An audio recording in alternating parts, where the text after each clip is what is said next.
অবৈধভাবে সরকারি ওয়েস্টের জায়গা খোঁড়া হচ্ছিল পুকুর। খবর পেয়ে শনিবার দুপুরে বালুরঘাট ব্লকের বল্লা গ্রাম পঞ্চায়েতের মশাদপুরে অভিযান চালালো বিএলআরও ও পুলিশ। অভিযানে গিয়ে পুকুর খনন বন্ধ করে দেওয়া হয়।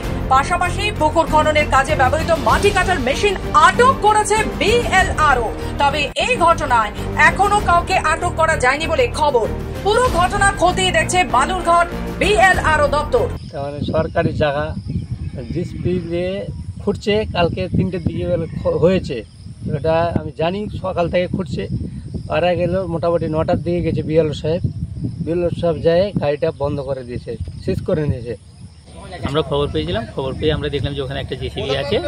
আমরা জেসিবিটাকে সিজ করেছি, সিজ করে এখন নিয়ে যাচ্ছি। অবৈধভাবে পুকুর নির্মাণ করছিল। কার জমিতে? সরকারি জমি। ওটা কারো পাবলিকের জমি না। ওটা কোন পাবলিক কে বা কারা খুঁড়ছে সেটাও আমরা জানি না।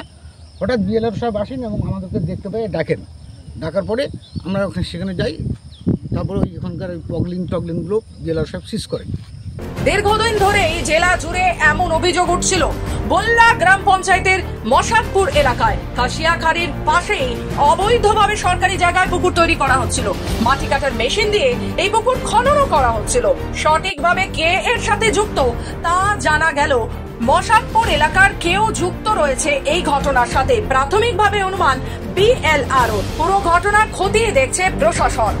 দক্ষিণ দিনাজপুর থেকে নিজস্ব প্রতিনিধি রিপোর্ট, খবর বাংলা।